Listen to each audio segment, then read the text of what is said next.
So I got my pen, I got my notebook, got Will here. Now, I'm answering a question based off what a student of mine had.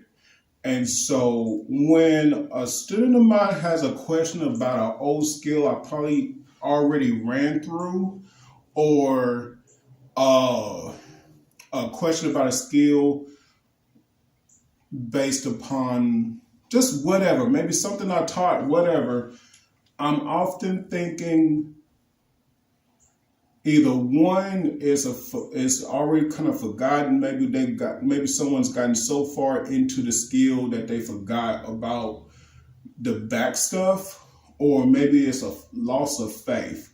I don't know what it is, but I want to go. This is what's going to have me go back into a lot of the basics about Wing Chun and talk about a boxing series. Now, in this particular boxing series, we're going to call this part 1. And part 1 is going to deal with westernized boxing and how Wing Chun plays with it, or how Wing Chun deals with it. I shouldn't say play, because we don't play. Not in the Hampton Hong. So, in that sense, let's get started with that series. Because the next thing I will want to do after that series is finished, because Western boxing doesn't have a whole lot of techniques in it. It's really more about having the strength to persevere, the endurance, and the cardiovascular and stuff like that to be able to prolong longer than your opponent. And then magically, who has the glass jaw? That's always the magic question. Who has the glass jaw? Now, which means who's going to get knocked out the fastest based on technique or whatever. So when you think about all that, westernized boxing doesn't have a whole lot that we have to deal with. But on part B, we'll go back and talk about what can Wing Chun do as a boxing skill. Because what happens is, people seem to forget Wing Chun can box without kicking, and we throw more hands than feet. People forget that Wing Chun can actually kick box. And, well, I get that part because they don't figure we kick that much. So maybe we need to just go back and reiterate what the heck that we do, so that when people see it, they're like, oh, they do have an answer for that, because I'm going to show you. So one of the main things we're going to start talking about is the hooks, hook punching, okay? And then we're going to talk about the counters of it. And this is based off a video my student sent me. So we have, I'm going to do this right quick. And in this, it's the idea that maybe a hook is thrown and I answer it coming back. Okay, if you didn't see it, let me get up a little bit closer. Okay, so a hook is thrown and I answer back here. Okay, so realize I don't have boxing gloves on, so a lot of times without boxing gloves, the hand should be able to slip a little bit more through. Whereas with boxing gloves, it acts more of a cover here, almost like you have a shielding pads on your arms or whatever. So please understand that part. So they'll hook and I come back and hit like that. Or how dude was in the video, it may be, and I'm doing more this side so y'all can see what's going on, is that he hooks and I come back with the same hand. Okay, are you hearing what I'm saying? Now, distance-wise, that happens in boxing. It also happens in boxing that they get really close, because a lot of times when they're really close, that's the more tired they are. There is no juking and jiving with the feet. There's no more Ali this and that. I said Ali for a reason, Muhammad Ali. There's no all that mess. Now you got standard footing, and now you're just freaking close. You're COVID close. Get it? That's funny. Anyway, so you're here now. And the same thing can happen. He has that hook, and I still come back either here, or I'm even hook punching myself here. Okay? Or that same hook, and I'm hook punching right there, because that hand is exhausted once it's done. I don't care how close you are, how far you are. Once that hand is thrown, there's only so much energy it has, and it's done. A lot of times that energy is in mid-move, right about here. It hasn't even connected to the opponent yet. But by the time it is here, it's lost its engine. It's lost a lot of skill right here.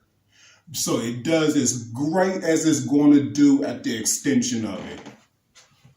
This is why, if you pay attention to my other videos, what have I been saying? I punch short because this is the real true contact and hit. When you punching out like in the form, that is the extension of it. That is not you hitting this dude all the way out here. So you already know what I'm saying about boxing. You already know what I'm saying about boxing. If I'm right here, we all out here, and he punches me, he ain't getting nothing. Even with the extent of his arm. Even with the extent of it, look how much inches. So if I'm stupid enough to jump into that, I'm going to get hit. If I'm, and in this kind of range with this arm all the way out, if I'm stupid enough to step out of that, I'm also stupid doing this. Why? Because I could have done more from this. Look, I can hit him. I have long range. I have a longer range. I can hit him. I'm hitting him square in the mouth and still ain't fully extended my wrist out yet. Now I have. But is that going to be much for me? No. Why? Because he's all the way out there. So, like I said, in Hampton Hong, in our Kung Fu, if you really want to hit somebody, especially with Wing Chun, if you really want to hit somebody, you're going to get here. You're right here. Where when he punches me, look, drop this arm. Look at that arm. Check out your arm in there. See what I'm getting at? Now extend it. That's dangerous. That's where the tiger roars. Right there. You're the tiger. That's where the tiger roars. That's when we start eating your soul for dinner. That's where it happens. All that long range crap, that's not where the fight happens. I've been in many street fights. I'm telling you, that's not where the fight happens. The fight happens when you're right here. Well, both sides have ample enough energy and distance in their attack limbs to do what is needed. Anything more than this is kicking. Because we're not talking about kicking, we're talking about boxing. We're talking about Wing Chun with boxing. We are not advocating the idea of kicking. It's like what I would like to, like I've told Will or several other students, join a martial arts school. And if you do, and like join with another martial arts school, find out how they spar, go by their rules. If you go by their rules and you beat them with our Wing Chun, they can say nothing about your skill. They have to bow down to it. There's no other way to deal with it. So if I'm in a boxing school and I know my hand striking skills of Wing Chun, guess what? I don't need to kick. I just need to understand principles and theories. I can use the same punches that they do, and if I knock them out with their own skill using Wing Chun theory and principles and centerline and stuff like this, I have beat them by their own standards and practices. My Wing Chun would be greater. Just like Taekwondo, karate, any of them. You hear what I'm saying? I'm putting this on record for any of y'all that want to go up with against another martial arts school. Bow down to their rules. But do what we do. You'll win. That's coming from a guy that's already done it. I ain't got no video for it. Just come to my school and feel my jaw and feel how uneven this crap is and what I have to deal with when I sleep on it. It hurts every night since the age of freaking 14. It hurts. So tigers live through pain. So in here, we're going to deal with this first, this hook thing. First off, let me go ahead and teach this right now. Someone like me and Will, I mean, we may play around with this in this school, but out there we'll never play with this. What kind of hands skills should you have? Not because it's Wing Chun, but because it's Hampton Hong. What kind of hand skills should you have? If we was in the street, if we were out in the streets. Up, out, and strong. Come on now. Come on now. Wake it up. I know it's early. Wake it up. Yes. Up, out, and strong. Where did I get it from?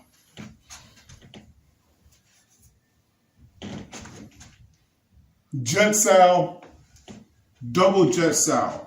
So we've already answered the call. I teach this in Chinese Sun Shou or Sun Da, Chinese kickboxing. I teach this here. I teach this in MMA. Up, out, and strong. Why? If his hands, bend your arms a little bit. If his hands are relatively closer, it's going to hit him in his own face. So we don't want that. There are plenty of fighters that will have their knuckles like that or something, and when they get hit, it cuts them. And other boxers know this, so they'll go for the technical knockout. Happens all the time. So it's out. It's up, because if it was down, clock, fair enough, right? It is at this vortex because that's his chance for his ribs to be protected.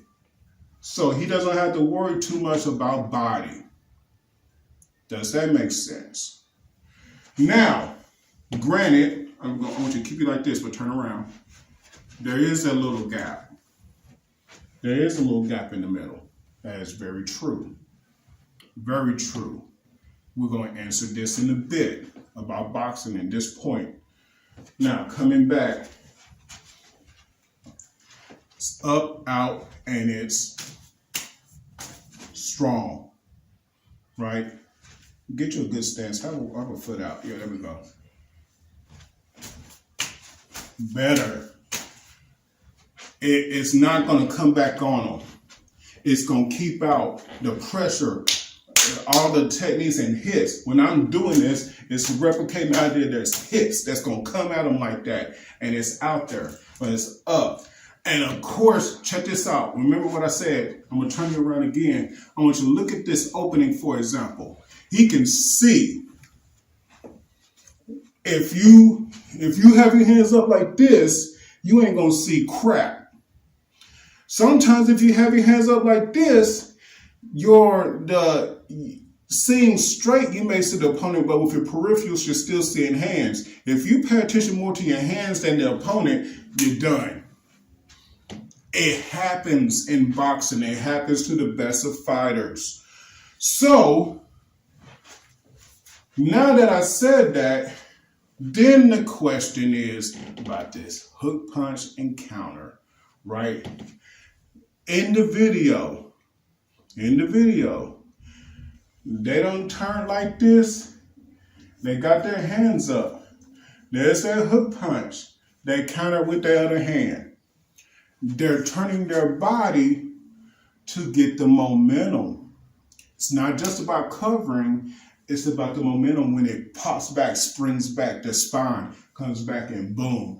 And hopefully that boom doesn't end up in the negative, which means it needs to land. The positive end, it needs to land. It needs to land a strike. Because if I countered and I went like this and he covers, he ain't going to do no dang good. Right? Right? So it needs to be in a positive. This hand, if it comes back, I thought it was hooked here, right? It needs to be in a positive. I need to get all of this. That's what boxing relies on. Wing Chun does not. Wing Chun needs to have his spine more straight. It doesn't want to do this or do any turns because that's a way of ducking and dodging. Wing Chun don't duck and dodge nothing. We're straightforward. We're beast. We go out and we eat. So what happens is this. If I hook punch, he's not turning. Why is he not turning? Because he can already deliver a straight shot with the other hand and seeing it because he's up, out, and strong now, right? So if I do this, there you go. No. F Wing Chun. We want, this is a Wing Chun video, but I want it just like the boxing video because I don't want nobody to say nothing. You know what I'm saying? I don't want nobody to say nothing. There's not going to be not one freaking excuse. I hate excuses. Like T.I. used to say, my kids can't eat off excuses. So if I'm hook punching and he's not turning, he's not doing Wing Chun blocking or nothing, it doesn't matter. His arm has that guard. It's already set for him. He's up, out, and strong. All he has to do is start hitting. Now, boom. He has that. Now he can go for it. Does that make more sense now? We're not trying, it doesn't matter to start rolling up and having that momentum at that point. What happens is, and this is what I want, for every punch, I'm going to have something to tell him to do. So now it's going to look real nasty real quick. Trust me, it's going to look pretty nice. He's not going to do that turn. What's going to happen is, I'm a boxer and I'm trying to do that hook. He's already got me with this. That comes out. See, now this has my head turned. Now, if he wanted to, at the extension of this, now he can turn that spine in a little bit more and do that. So now when he does that extra punch, his spine turns back again. Boom, boom, boom.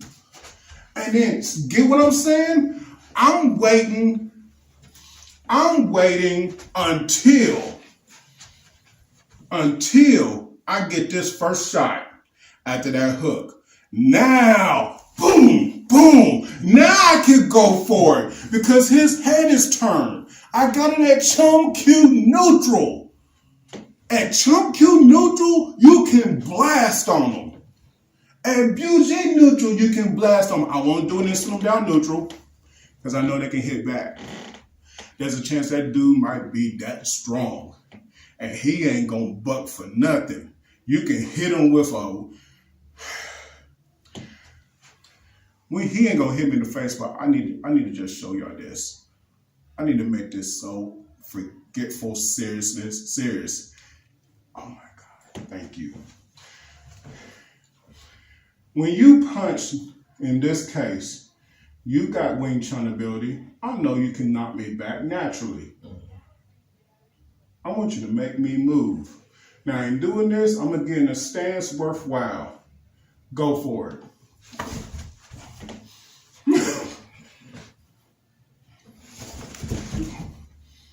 Not much, huh?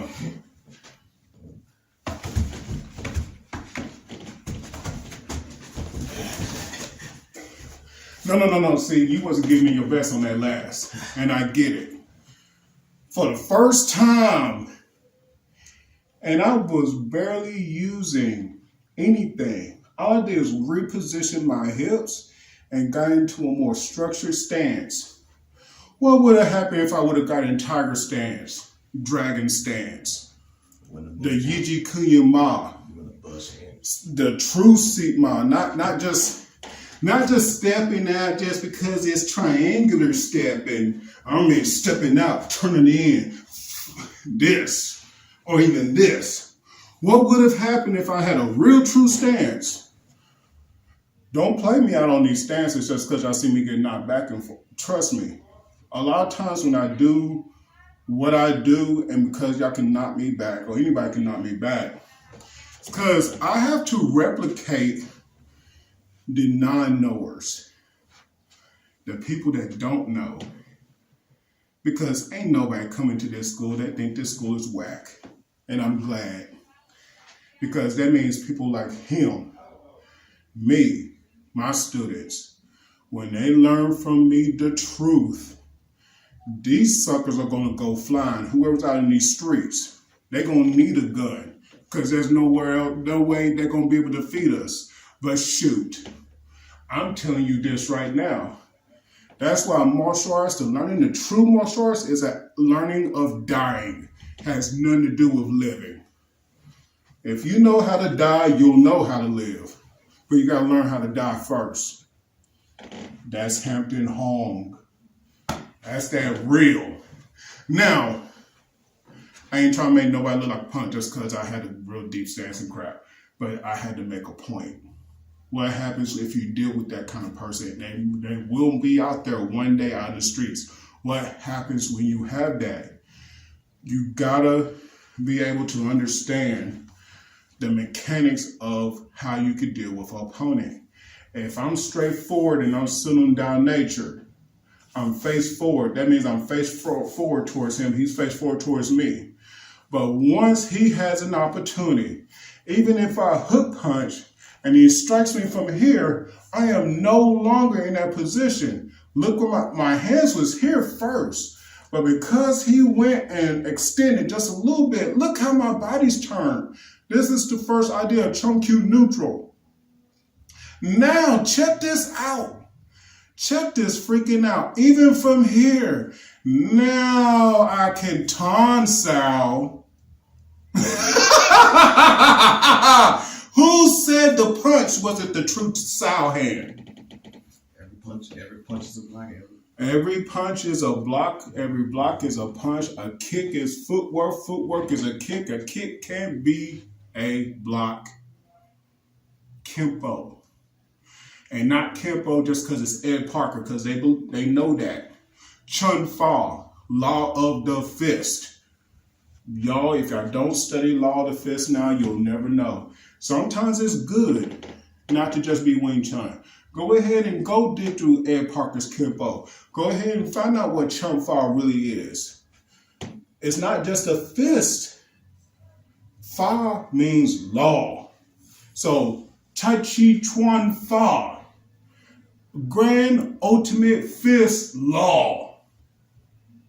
Because when you say Chun and you just say fist, people just ain't punching and hitting all day. When you say Fa and there's a law to it, they go, huh? Yeah, there's laws to this. There's universal laws to this, and nothing new is underneath the sun. So once, like I said, once he turned me right here, he had it. Now if he wants to turn his body for momentum's sake, just like a boxer or anything else, now he could do that. Now he could do so. Look at that. Yeah, smart. He could plow through my head all day long, and he has the victory. That's what makes my school different, right? But notice it all started from up, out, and strong. Why up, out, and strong? Because I don't know which side is better, his left or his right. If he steps out, that's his dominant side. It's the leg that stepped out. Chun Fa will tell you that. That's the magic of Wing Chun. We can understand your strong side. So if you have your strong foot out, and that's that side you're going, even if we're out here, I'm gonna take the weak side. You're not gonna know what to do because I took the weak side first. Now I'm dealing with it. Now it's becoming a fight. You get what I'm saying? Fa, law. That's deep. Chun Fa, fist law goes back to the laws of physics, the laws of geometry, trigonometry. It goes back to mathematics and sciences. That's all it does. You can't do anything in this life or in this planet without the science and the mathematics. And mathematics is a science. Can't do nothing. So, in this, let's go to the next part. This is going to be a long freaking video. Answer is distance, of course. There's a difference between what we just did and what happens if he's close up. So let's go ahead and give an answer to that, right? Because you need to know.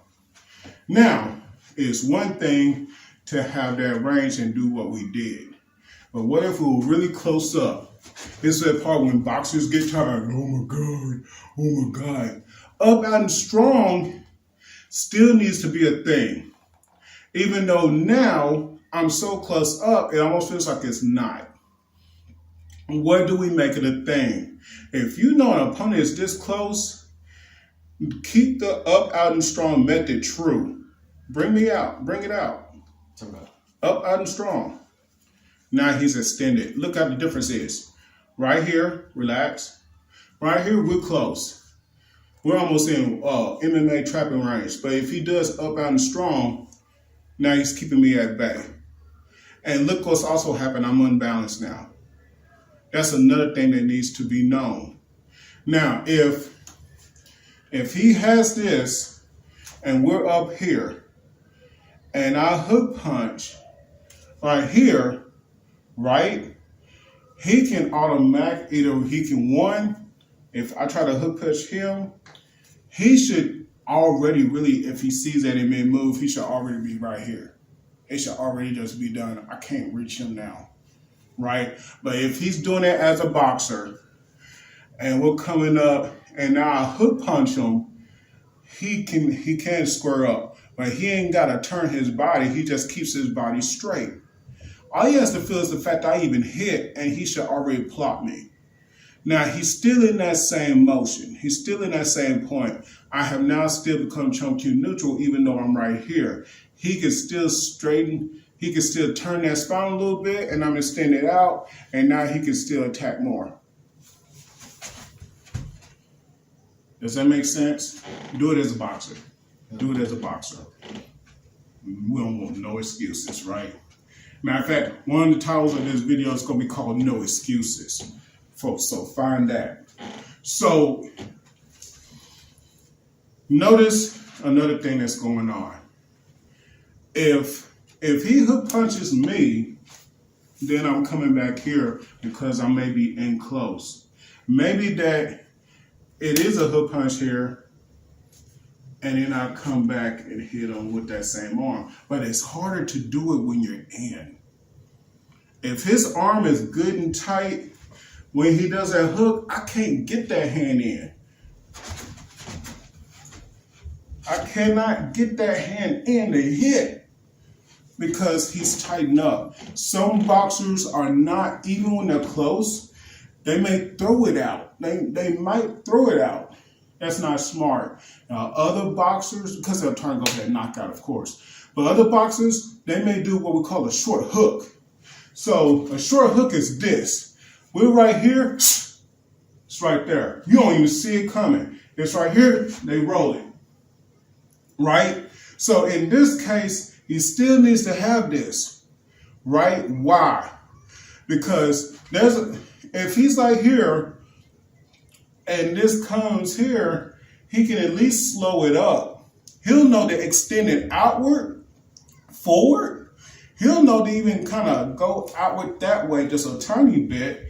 Just slow it up. At the same time, boom, hits me with the other hand. You see what I'm getting at? It's Rock'em Sock'em Robots, people. It ain't Candyland. Play Rock'em Sock'em Robots one time and see if you don't get some Wing Chun out of that. And because I said Rock'em Sock'em Robots, the student that asked me about this should remember exactly what I said years ago about this same skill. Because that is the trigger. Rock'em Sock'em Robots. This Tai has a phrase for everything. When I talk about jet style, what's that little twinkle of a phrase I use? Do you remember? Elton John.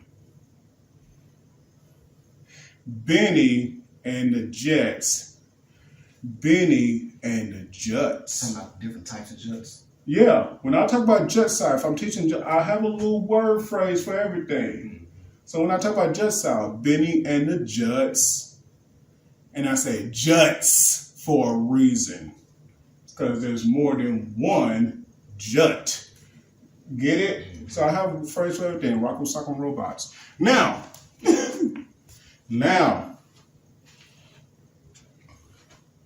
the only thing left to talk about this, because this is a long video enough, is the turning that they do.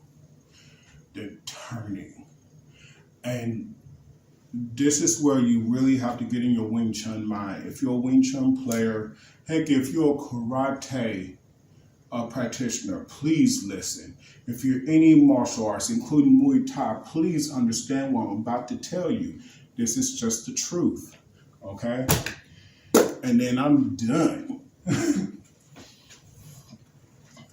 I want you to stand right about, maybe right here, because they need to see this. This is very important. A lot of times when people go for the body to boxing, they'll either stand up or they can dip. Okay, they'll dip and try to hit, or they stand up and try to hit. Either way, that's a standard, okay? Because they feel like they can't get that hit off just right. Maybe because the person has good structure like Will is doing right now. So, and it doesn't matter whether they do this, or whatever, however they hold their hands, still they have a good hand structure. You got to try to find a way to get in. You're looking for those possibilities, right? So here's the thing. In boxing, what happens is, if I try to put my hand in like that, that person would turn their arm towards that fist, like that. Usually they'll even turn the hips, right? So I don't put my hand in and do this, and they counter with this hand. Does that make sense? Okay. Or they'll do that same turn, but then they're just trying to extend this hand, right? Which a lot of times both of them are kind of slow. Trying to extend, his arm gets slowed up. If I just happen to still have my hand there.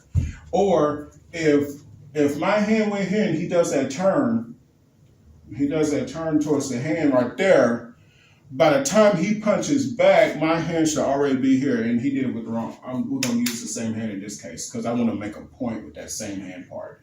So if he does that turn, I may have all my hand up. Well, how do we understand this? Because maybe boxers don't, and well, Wing Chun should, because we do this thing called sticky hands. And we start with Dan Chi Sao. And it's all about feeling the opponent. I try to palm, he has, get it? Now this, even though I'm using bong sa, is replicable to what happens if I do this, because it's saying what happens when you feel the hand moving. When his hand moves, I'm going to already put my hand up. Go bong sa. But in this case, I'm using boxing, but it's a go bong sa theory. Ta-da. You see how I can hide this stuff? I can hide my Wing Chun in boxing. It's too freaking easy. So what do you do as a Wing Chun man in this case? I'm trying to go for your body, right? The truth is, instead of turning the body like this and covering, if, let's say, he has his hand here, instead of me turning this, I'm turning this here, and it extends, I turn my hand, it's already out. So let's take it from a boxing perspective, because I don't want anybody to think, well, all he did was use the feeling idea of a jump style without having to go all the way to here, the jump style. That is absolutely correct. So all I did was, when he extended, I turned my hand. So now it goes outward. Now, here's the thing. What is the relative boxing method for this? From westernized American English style boxing of today to old style bare knuckles idea of boxing. Fisticuffs. That's all I did. So if I use the old school British 1830s and before, when he extends, all I do is turn the hand. I have still did the exact same thing as if I tried the idea of John sounding. That's skill. So, oh my God, that skill is so cold. I'm proud of myself on that. Anyway, so I have that method of him come to the body, I turn this hand. The reason why I'm showing him this because I want him to do the exact same thing. If I'm right here and he feels more, he just turns the hand. Now, look what happens. Look what can happen. He can absolutely extend his arm as sinking his elbow and boom. It's almost like floating in. He extended his arms like he's lowered his elbow and he's getting in. Now, this punch may have not done much of anything, but it got my arms like this. Now the second hand comes, boom, and that's the tiger. Did I not in so many videos say that the first hand often may not be the punch that does it? And this is not 3-6 Mafia's one-hitter quitters. It's because sometimes the first punch may be the setup to what you need to do to get the goal. That's the reality. The first punch is the sound hand because it may be the first hand that sets everything up nicely. But you have to be what with your techniques? What now? You have to be what with your techniques? Decisive. Well, okay. What's my favorite phrase of 2021 at the end of it? Now it's 2022. Intimate. Thank you. You have to be intimate with your skills. You have to know what your skills can do. You have to fall in love with every skill that you have and be thankful for it so that when you're learning it, you say, there's more to it than just doing gansao here. There's more to it than just doing tansao. What is that more? Help me figure this out.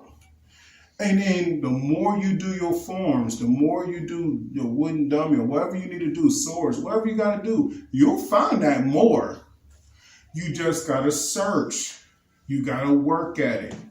And if you could take 30 minutes out of your day to research about tansao, and you take that 30 minutes a day and multiply it by at least 4-5 days, or at least 3, hell, give it 2, right? Then guess what? You should be able to handle it. You should be able to do it. So, but that's what we're doing here. Hold on right quick.